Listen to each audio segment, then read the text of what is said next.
Buenos dias, Gunners Collective. Back at it, you already know. Like a mother. Ba-da-ba-ba-ba-ba-ba. That's right, this is how we do it. Ba-da-ba-ba-ba. Like a motherfucking ba-da-ba-ba-ba. Like a motherfucking smack at it. Bye-ya, bye-ya, bye-ya. Orale, as you can tell by that thumbnail right there, yes indeed, it's time to tell a story.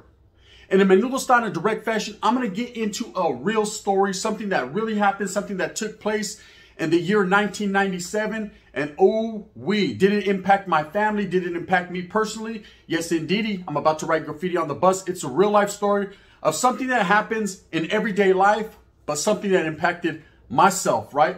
So without further ado, let's get straight into the story. I'm going to talk about some real shit. This is a war story, but not really any wars happened. See, guerra didn't happen. What happened was an individual that was solid as a rock like Ashford and Simpson that came up short because his awareness wasn't up to par. We're talking about one of my tios, okay? My tio Mark Anthony Moreno, who was a gangster. Now, don't get the misconception that he was a gang member, because he never was at, growing up, this wasn't his life. But it doesn't mean you can't be a gangster if you're not a gang member, okay? Everybody got a little bit of G in them, except for MC8, because his name wasn't spelled with the G. But trip out. Without too much being said, at the end of the day, I'm going to tell this story, and I'm going to tell it the way I seen it from my perspective, where I was at when the situation happened, and what led into it. So my tio growing up in Livingston, Atwater, and Winton, these were the three dominant cities that he basically grew up in. He lived with my abuelita. My grandmother took him in and took care of him. And of course, this wasn't her real son. This was actually her grandson. But of course, her daughter at the time was going through some motions, going through some things. So she raised him as her own son. So we grew up knowing him as our tio. Now, of course, he was my primo. In retrospect, looking back, I'm like, Sasuke, I don't know how that happened. But it happens in Mexicano families a lot. A lot of the mothers have kids at a very young age. And Sasuke, their mom decides to take the kid in because their kids are not able to take care of them. So this was the case right here. So I grew up always knowing him as my tio. And I respected him as such. And I loved this motherfucker to the day he died. And I stood, right? We kept it moving. I remember my tio as being a very charismatic individual, but at the same time, very soft-spoken. Now, you say, how can you be charismatic and soft-spoken? Well, he was, right? I can't call it like an alcoholic, but what I do know is he was very calculative, meaning he was thinking of things. He thought before he just said shit. He was a smooth individual, and one thing I knew about him was he always had feria. His bag was big, man. He was always getting right directly to that bag. He wasn't out there in the streets gangbanging, tripping off people for colors, tripping off people because they weren't from the same area he was from. He had nothing to do with any of that. He was getting to that bag, and oh yes, that bag was an extensive bag, right? I remember as a little kid, man, going into his room, what's that, eh? Right? And going in there and seeing several pounds of Yeska. So at that time, I didn't know what exactly to the degree of Yeska it was, but it was big bricks. Sasuke was gas weed, right? Had a lot of stems and a lot of seeds, and after you shook it on out, you basically got a QP, but I was happy with it, right? And I remember he had garbage bags full of the shit. I broke in his room. Yes, I did. I was a bajadero in a real way. Give it to me, right? And I went in there and I took me a few pounds. Sasuke, I didn't know any better, but I was trying to do better. And me and my friends were happy. They were happy. Get some more. Get some more. He was like, I'm going to beat your ass. I know it was you. Irregardless, I remember that. I'll never forget because he didn't trip off me. He was just like, hey, so you tried to do the old folks will come up. I was like, I tried, right? He was like, how'd that work out for you? I was like, this weed sucked. He said, exactly. That's what it was all about. He was like, you should have got the bags with the lettuce in it for the moisture. So I was scared. He put me up on game on how to make fluff. Anyways, I'll never forgive him, or I'll never forget him for forgiving me. He was a real one. He loved me and I loved him to the fullest. And this is his story. So trip out. I remember getting out of CYA, California Youth Authority, and my tio being locked up in Corcoran Prison. And I remember asking my abuelita, hey, where's Tio Mark at? She's like, he's incarcerated. Me, he's locked up. He's been locked up for a few years. Now, I wasn't tripping at this time, fresh out of YA. I wanted to wiggle, so I was going to go out there and wiggle with my homeboys anyways. But he was kind of one of the uncles that I had love for, so I wanted to tap in with him because I knew he was a G. He was a gangster about his issue, and I hadn't seen him for several years, so I kind of wanted to get back into fucking, some type of conversation, seeing what he had going on. Basically, I was going to ask him for some bread, right? But he wasn't around, he was locked up. So I remember him getting out. And by the time he gets out, I'm in motion, man. I've been in motion in the town of Merced. Mongolians been flying back and forth. I'm in it. I'm in it to win it. I'm fully active and I'm functioning, right? So in the menudo style, he gets out. And I remember when he got out, my abuelita called me. She was like, hey, your Tío Mark got out. We're going to have a barbecue at the lake. It was at the lake in Merced, Lake Yosemite. We're going to have a barbecue, slide through so you can show some respects. And your Tío wants to see you. So, of course, I got out and I blessed him with a few $100s, right? The motherfucker had more money than I do. He should have gave it back, right? But he took it willingly. And I blessed him with a little bit of money that I had. You know, I didn't have much, but I was doing it.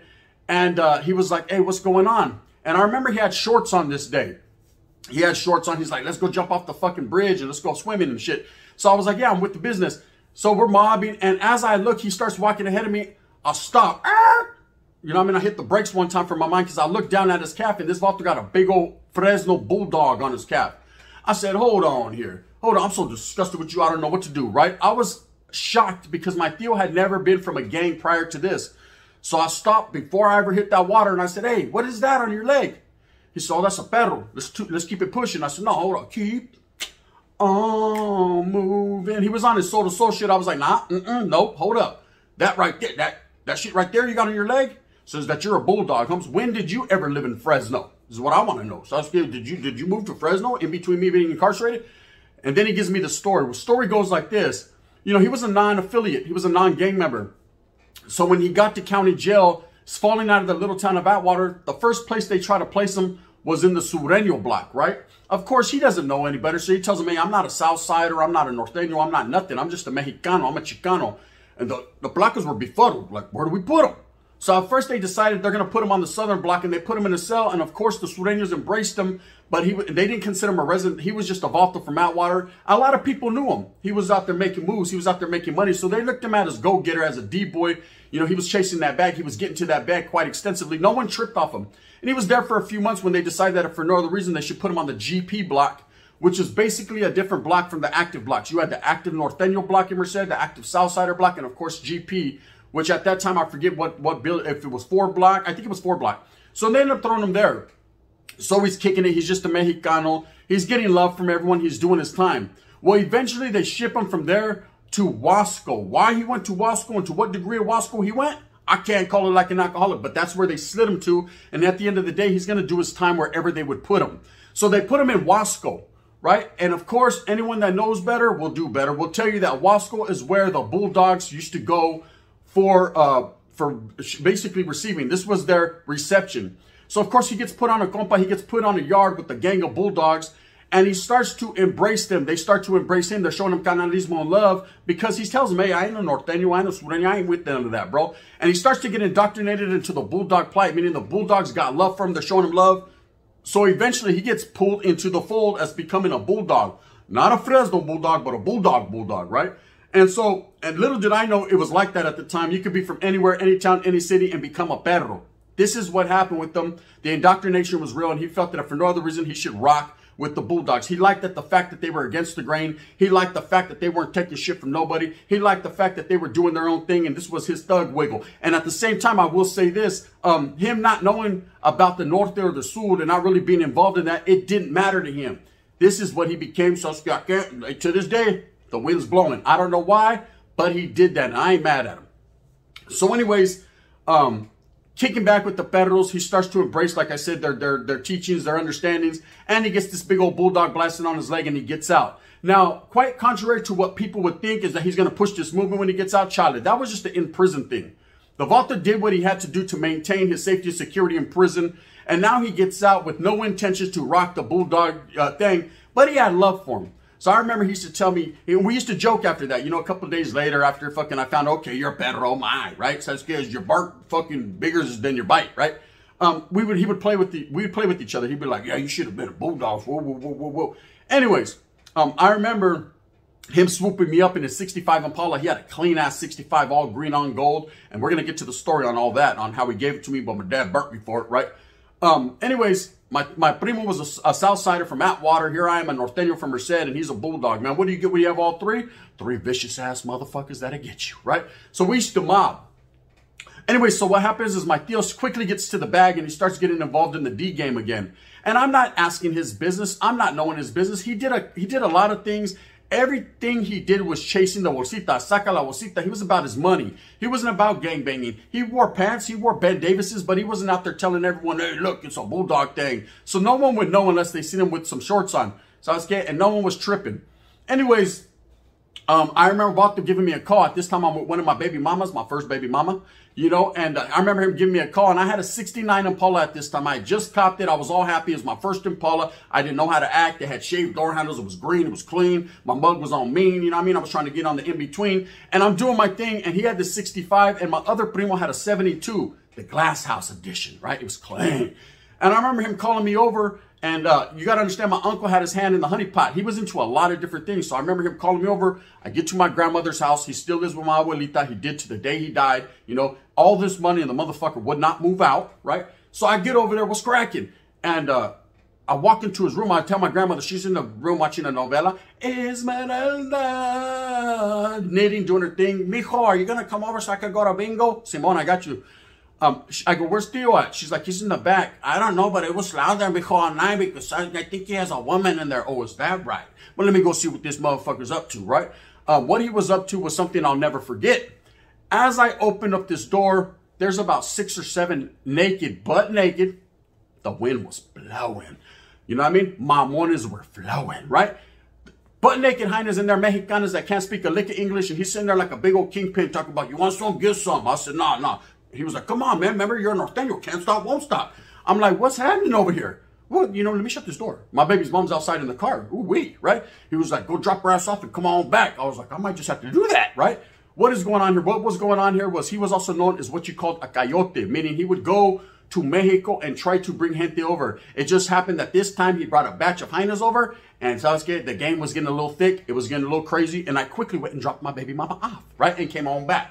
Now, she's probably watching this and saying, you I knew it. Yeah, well, know it now, right?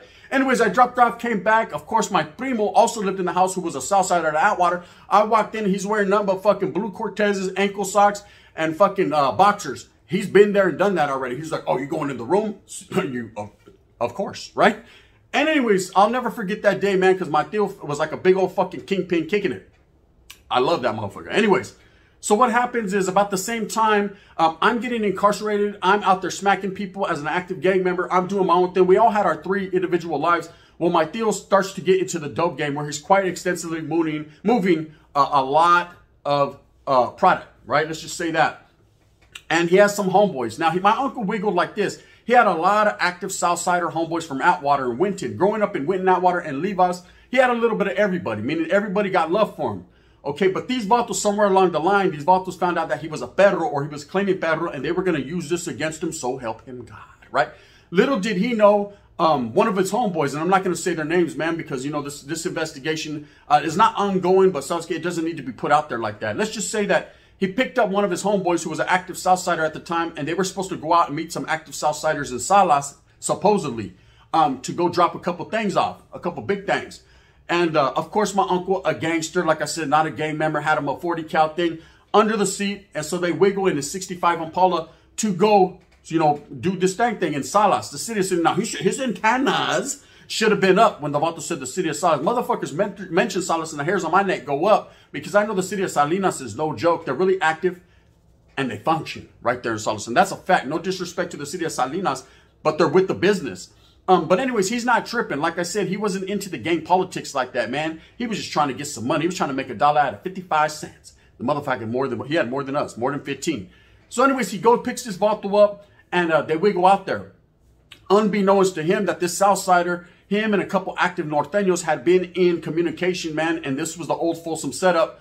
They were gonna make this move, my Theo's last move. So as my Theo pulls up in the city of Salas, he hits some parking lot. I don't know the complete story because I wasn't there. I wasn't the cucaracha on the dashboard peeping game. But the story goes that he pulls up and he has a toalla. He has a towel with a couple things in it sitting on his side. Of course, his fucking crimey, I guess you would call it at the time, his homeboy, is sitting next to him. And they pick up these 2 vatos. Little did he know they were active Norteños that get in the back seat of the car. And they're like, hey, wiggle over here. Sasuke, he's like, you got the money? You know what I mean? Because I ain't no dummy. You vatos are in the back, looking weird, acting a little funny, right? They're like, yeah, we got the feria, it's all good. And he doesn't know these guys. He's trusting his taita, his homeboy, to know these guys. He says that they were active Southsiders. It's all good in the hood. They're not tripping off federal business. It's good. So he starts to notice through the rearview mirror, these vatos are looking at each other funny. And just about the time it's about to go down, this movida is going to be pulled. He recognizes it and says, La Primera lives, right? And he reaches down under his seat to grab the 40 cal because he knows something's about to go down. And before he could come back up, these vatos hit him 3 times in the back of the neck with the 22. Now, I've had a conversation with other people just the other day where they were talking about a 22. And they were like, oh, them guns are like pea shooters. They don't do nothing. Well, quite contrary to what you believe, those are the worst guns you could ever come in contact with because the bullets that are flat will bounce around and tear you up. And that's what happened. So as my tío gets hit, he slumps forward. He's not dead yet. But of course, he's feeling the repercussions for his action. His fucking crime partner, the vato that was with him, the baboso, pulls out something and tries to dome him, and it jams. So he jumps out the car and takes off running. These other 2 individuals grab the yay, and they take off running as well. Okay, so now they left my uncle there leaking. He's in the 6'5". He's hitting the horn, man, trying to get attention so he can be saved, you know. Of course, people see him. They call the fucking placas. Placas come. They immediately put him on a flight, and they take him to San Francisco General Hospital, which is downtown San Francisco, because he's in a bad way. This vato's been hit 3 times at close range in the back of the neck, and the bullets have bounced, right? One of the bullets went in this way, right behind his right ear, and blew his lung out. Another of the bullets ricocheted, hit a couple lungs, broke all his ribs on the left side, and fucking ripped all his intestines up. And the other one hit him directly in the middle of his spine, directly in the middle, and traveled down his spine and got lodged in his ass cheek, right? So he's really in a bad way. Now, I remember them telling me, hey, your tío's been hit. I was in Merced at the way. I was like, been hit? What do you mean? You know what I mean? He got hit by a car, Charlie. He's been hit by some actors, right? He's been hit. And it wasn't, they didn't say actors at this time. They were just like some norteños got him. It's from what we're hearing.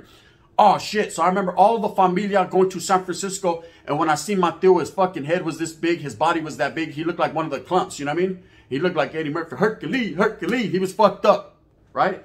And I remember looking at him. He couldn't talk. He was just, eyes were going. He was still alive. And all my familia was there, and they were pissed. Let's just say that. Let's just say my father, some of his brothers, some of my primos, Southsiders, Norteños, no bulldog. The only bulldog was in the hospital. We were looking at each other, and we were talking about some things. And of course, the story was unfolding, and everybody knew that his crime partner, this vato that was his taita, did the old setup, man. And let's just say, without too much being said, his time came and went. Bang, bang. And in that fashion. Anyways, trip out. So everybody was ready to make moves. People were hostile. People were mad. I was one of them. But I was still younger. I was about 18, 19 at the time. So I was scared with the Mongolian whip so back. I wasn't even tripping. I was quick to slip the clip in and get to spin. I was ready for whatever. I see, we could get it on. And of course, my dad being the fucking cult leader there was like, Charlie, this is what we're going to do. This is how we're going to do it. And quietly as it's kept, and enough being said, let's just say things happen, but we can't speak on those. Anyways, my tío bounces back. He bounces back, and they ended up moving him to Madera or Manteca, Despensa. He's in Manteca, and he's in Manteca at some type of paraplegic recovery place. He was never going to walk again. That bullet fucking fucked his spine up. So in real talk, in real life, he was going to be paralyzed from the waist down at least. He was starting to have a little hand movement, so we knew he was going to be sitting in a chair, but at least he was still living. Okay, so I remember my tío started to develop a thing called pneumonia.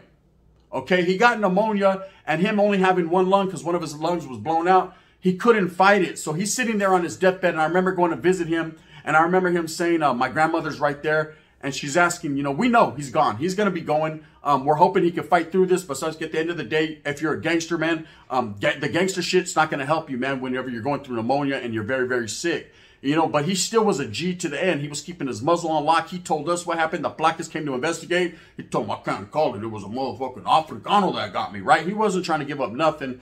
He was trying to put the blame on someone else. Why do you always say it's Africanos? Because, hey, that's what we do. It was some big old black dude. I don't know what the big old people. How do you know? Because I felt it against my shoulders. Anyways, Trip, he's not saying nada. His muzzle was on lock like a perro should keep it. And it's all good in the hood. And I remember him telling me, I said, hey, tío, you know what I mean? We got you. Don't even trip. The shit is handled, it's taken care of. It's all love. And he was like, hey, I want you to have my car if anything happens to me. And I told my grandma, you heard that? Right? He had a clean ass 65 on gold ones, all golded and greened out. I mean, it was superstar ready. It was looking like it should be in the Los Angeles Super Show. The motherfucker was clean. So I told my grandma, you heard that? Of course, my father came busting in and was like, no, he said me. I said, no, he said me. My uncle ended up passing away that night, so we couldn't clarify things. And my father basically took the Impala. And that was it. He was like, what? I was like, nope. Right? And that was that. You know what I mean? You got to respect your fucking parents. And at that point, I shouldn't have respected his ass, but I did. Okay? And anyways, I lost my tío. due to that. There was a lot of repercussions for that catalyst of event that happened. You know, a lot of people, let's just say, are where he's at. A lot of things happened. It was a cold situation. But the cold thing about it is you trust your own taita. You trust your own people. Like I said in my previous spiel, you know, my own homeboys was trying to get my head. You trust your own people, man, and this is what happens in the game. It doesn't matter if you're a gangster. It doesn't matter if you're representing something. If other people think or they know they're feeling some type of way, they will get you. And in this case, they got him. He was a real one, man. He got hit in the city of Salas. He ended up dying a few months, like I said, in the city of Manteca due to fucking pneumonia because of the fucking, you know, the trauma that his body went through. He couldn't fight it. He couldn't sustain it. But I'll forever be indebted to him because he was a real gangster. And he is one of the people that laced me up. He didn't lace me up as far as being a gang member, because Sasuke, he wasn't none of that. But he laced me up in life as being a real man, as keeping your fucking boca shut. And for that, I'll forever be forward and indebted to him. With that being said, that's just a little story of my tío that came up short in the city of Salas. And it happens, man. If you're out there wiggling, maybe not for long. With that being said, I hope that you move fast with a purpose. I hope that you get everything that you want coming to you. Remember, at the end of the day, it's all about going out there and struggling and striving for your familia. That's all you have, man. And sometimes these homeboys that you think you have, you really don't. But they have you. Oh, yes, they got you covered like a state blanket that itches. It's warm, though. You know what I mean? That's up to you. If you're cold, motherfucker, you need that. Just put it on your toes, so to speak, but stay on them. Anyways, if you like this, please hit that like and subscribe, the thumbs up. If not, you can hit the thumbs down, heavy as the head that wears the crown. I'm going to continue to strive and struggle for what I truly believe in. And these are the type of stories that impact people the most. These are stories that have impacted my life the most. With that being said, I'm just a gun. Bang, bang. And in that fashion.